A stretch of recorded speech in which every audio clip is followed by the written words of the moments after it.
Hello everyone. तो आज जो है हम मैथ्स के क्वेश्चंस को आगे बढ़ाते हैं और इसमें आप लोगों के स्क्रीन पे दो स्टेटमेंट गिवन है और इसमें क्या दिया हुआ है।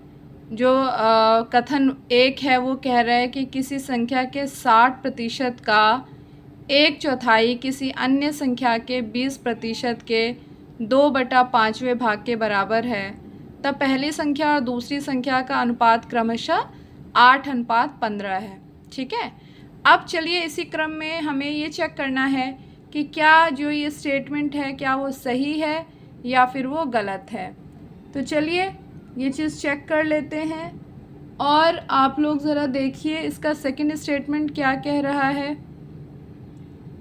देखें अगर तो जो सेकंड स्टेटमेंट है वो क्या कह रहा है कि कोई विद्यार्थी किसी परीक्षा के लिए सप्ताह के अन्य दिन 11 बजे प्रातः, 8 बजे रात्रि तथा शनिवार को 11 बजे से 8 बजे और शनिवार को 1/3, ठीक है ना, पढ़ता है और रविवार को वो छुट्टी करता है या मूवी देखने जाता है, तो पूरे सप्ताह विद्यार्थी द्वारा की जाने वाली पढ़ाई का आंशिक भाग 3/7 है।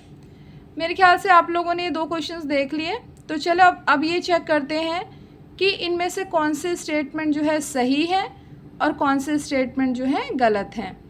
तो चलिए आप सबके सामने आपके स्क्रीन पे है ऑप्शंस, देखते हैं इसमें से कौन सा सही है।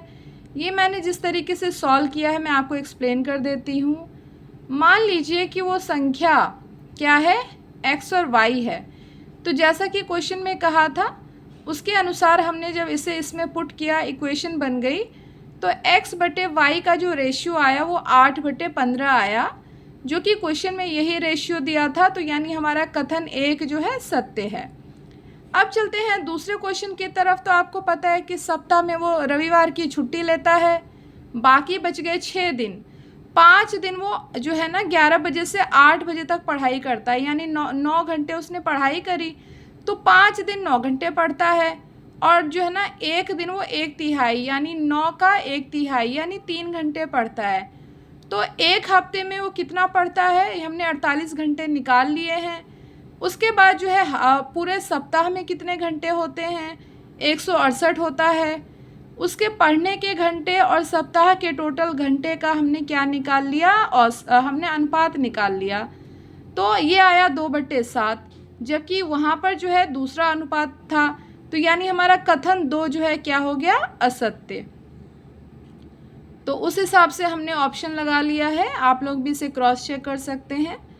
उसके बाद जो हमारा अगला क्वेश्चन आया वो है सिंपल इंटरेस्ट। कह रहा है कि किसी रुपए पे जो सिंपल इंटरेस्ट है ना वो क्या है, प्रिंसिपल और नंबर ऑफ ईयर्स जो है ना रेट पर परसेंट पर एनम, ठीक है ना, किसी धनराशि पर साधारण ब्याज पर जो मूलधन है वो वर्षों की संख्या और ये इसके जो है बराबर है।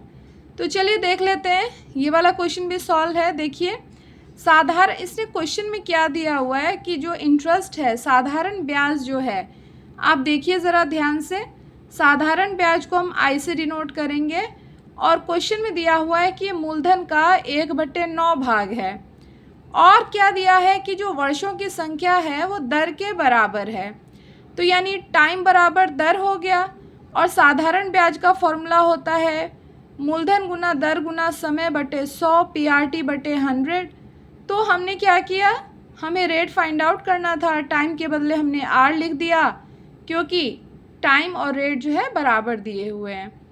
तो हमने जब सबकी वैल्यू पुट करी तो हमारी रेट आ गई 10/3% और हम जब इसे डिवाइड करेंगे तो हमारा आ जाएगा 3.33%।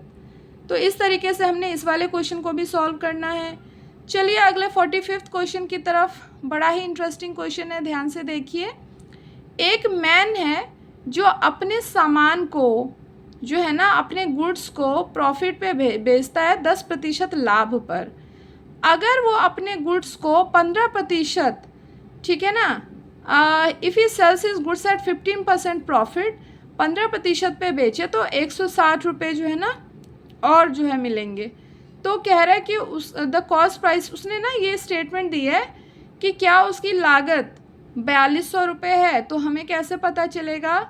जो इन्फॉर्मेशन दिया है अब हम उसे क्रॉस चेक करेंगे सॉल्व करके।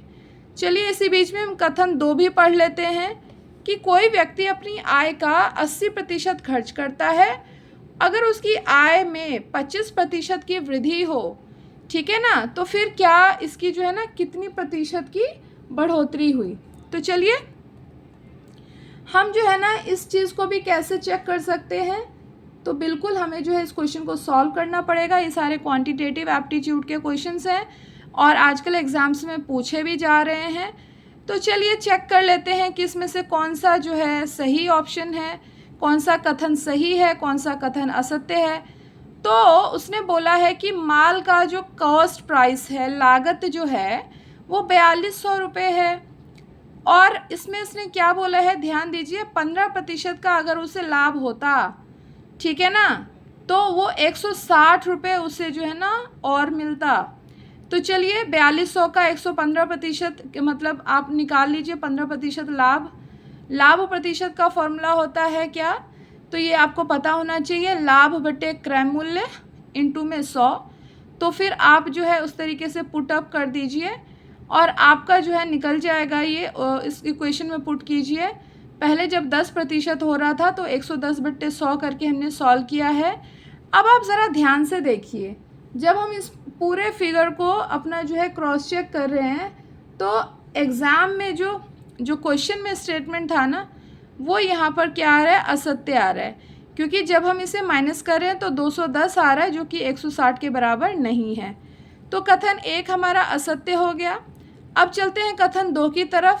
तो मान लेते हैं व्यक्ति की आय 100 रुपये है और जब उसके आय में वृद्धि हुई तो फिर जो है उसका क्या क्या चेंजेस आएंगे।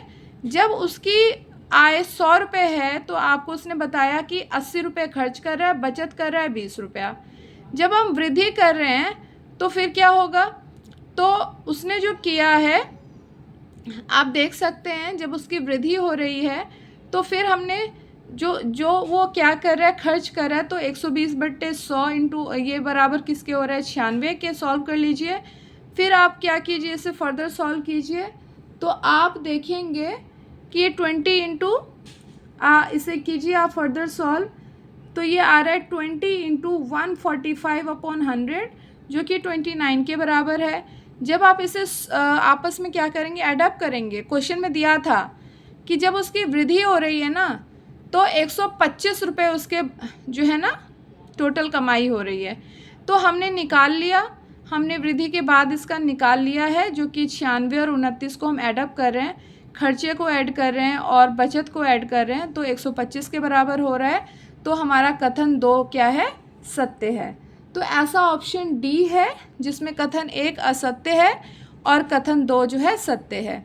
मेरे ख्याल से आपको ये क्वेश्चन समझ में आया होगा, थोड़ा सा ट्रिकी है। हमें व्यक्ति की आय माननी पड़ेगी 100 और वृद्धि के बाद जो है आप जो भी उसका पहला खर्चा था उसके आप फिर निकाल लीजिए और जो भी उसका बचत था उसका भी आप जो है परसेंटेज के अकॉर्डिंग निकाल लेंगे, तो आपके पास ये ऑप्शंस आएंगे और आप चेक कर लेंगे तो क्या इनका जो बचत और खर्च का जो टोटल सम है वो 125 के बराबर आ रहा है। तो ये आ रहा है, तो यानी हमारा कथन 2 है यहाँ पे सत्य हो गया है। चलिए अब हम चलते हैं, ये वाला क्वेश्चन बहुत ही इजी क्वेश्चन है, अनुपात वाला क्वेश्चन है। तो अब आप देखिए कि इस क्वेश्चन में हमें करना क्या है। तो करना क्या है, 3 नंबर दिए हैं रेशियो में 2:5:6। तो मान लीजिए कि जो नंबर है वो 2x, 5x एंड 6x है। इसने बोला है कि इनका सम जो है ना 663 के बराबर है। तो कोई दिक्कत नहीं है, अगर 663 के बराबर है तो हम जो है ना 2x + 5x + 6x करके 663 के बराबर करेंगे। x की वैल्यू 91 आ जाएगी। फिर हमसे पूछा गया है कि वो क्या है तीनों संख्या। तो बहुत ही ईजी क्वेश्चन है। पहली संख्या 2x थी तो x को 2 से मल्टीप्लाई कर दिया तो 102 आ गया। दूसरी संख्या 5x थी तो 51 को 5 से गुणा कर दीजिए और तीसरी संख्या 6x थी तो आप जो है ना x को 6 से मल्टीप्लाई कर दीजिए। हमारा ऑप्शन सी यहाँ पर सही है। तो चलते हैं अब अगले क्वेश्चन की तरफ। ये श्रृंखला वाला क्वेश्चन है, बहुत ही ईजी है। पूछा गया है कि इसमें से कौन सा गलत पद है। तो देखिए मैंने इसे सॉल्व किया है, 5, 10, 17 ये सारा लिखा हुआ है। आप देख सकते हैं कि सारा नंबर 2 का स्क्वायर प्लस 1 है, 3 का स्क्वायर प्लस 1 है। मतलब एक तरीके से देखा जाए 2, 3, 4, 5, 6, 7, 8 इस तरीके से इनका स्क्वायर में प्लस 1 करने पे सारे नंबर आ रहे हैं। लेकिन जो ये 24 वाला जो नंबर है, आना चाहिए था 26, लेकिन आ रहा है 24। तो यानी इस श्रृंखला में गलत जो नंबर है वो हमारा क्या बन गया है, 24। तो हमारा ऑप्शन सी यहाँ पे हमारा करेक्ट ऑप्शन हो जाएगा। तो चलिए अब हम चलते हैं इस क्वेश्चन। ये वाला क्वेश्चन आपके सामने स्क्रीन पे आ रहा है। 15 स्टूडेंट क्लास में है और एवरेज एज जो स्टूडेंट का और टीचर का है वो जो है 15 ईयर्स है। तो चलिए मैं आपको एक बार ये पूरा क्वेश्चन पढ़ के सुना देती हूँ और आई होप आप इसे खुद से भी कर पाएंगे। और मैंने तो इसे सॉल्व किया है, आप इसे रेफ़र कर सकते हैं। एक कक्षा में 15 छात्र हैं। कक्षा के छात्रों और अध्यापकों की औसत आयु इतनी है। छात्र और अध्यापक की औसत आयु छात्रों की औसत आयु से 2 वर्ष अधिक है। आपको बताना है कक्षा अध्यापक की आयु क्या है।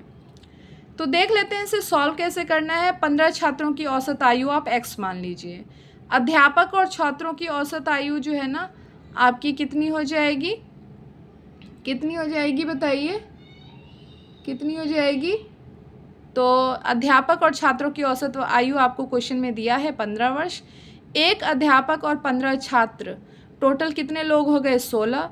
तो कुल आयु कैसे निकाल लेंगे, 15 गुणे 16 तो कितना आ गया 240 वर्ष। अब हमें क्या करना है ध्यान दीजिए। अब उसने बताया था ना कि जो इनकी औसत आयु है उससे 2 अधिक है। तो 15 बराबर क्या हो जाएगा x+2, x की वैल्यू आ गई 13। तो 15 छात्रों के औसत आयु का योग आ जाएगा 195 वर्ष। तो कक्षा अध्यापक की आयु निकाल लीजिए। आपके कक्षा अध्यापक और छात्रों की कितनी आई थी 240, उसमें से आप छात्रों की औसत आयु 195 को माइनस कर दीजिए। तो कक्षा अध्यापक की आपकी आयु कितनी आ गई 45 वर्ष, जो कि हमारा ऑप्शन डी जो है करेक्ट हो जाता है। तो आप इन क्वेश्चंस की एक बार खुद से बना के प्रैक्टिस कीजिए। ये मैंने आपको हिंट दे दिया है, सॉल्व करके दिखा दिया है। आप जो है क्वेश्चन को पॉज करके खुद से सॉल्व करने की कोशिश कीजिए और देखिए आपके क्वेश्चंस बनते हैं कि नहीं। क्योंकि अब जो एग्ज़ाम्स हो रहे हैं उसमें औसत के भी क्वेश्चंस, अनुपात के क्वेश्चंस, प्रॉफिट लॉस के क्वेश्चन और परसेंटेज पे बेस्ड क्वेश्चंस बहुत ज़्यादा पूछे जा रहे हैं।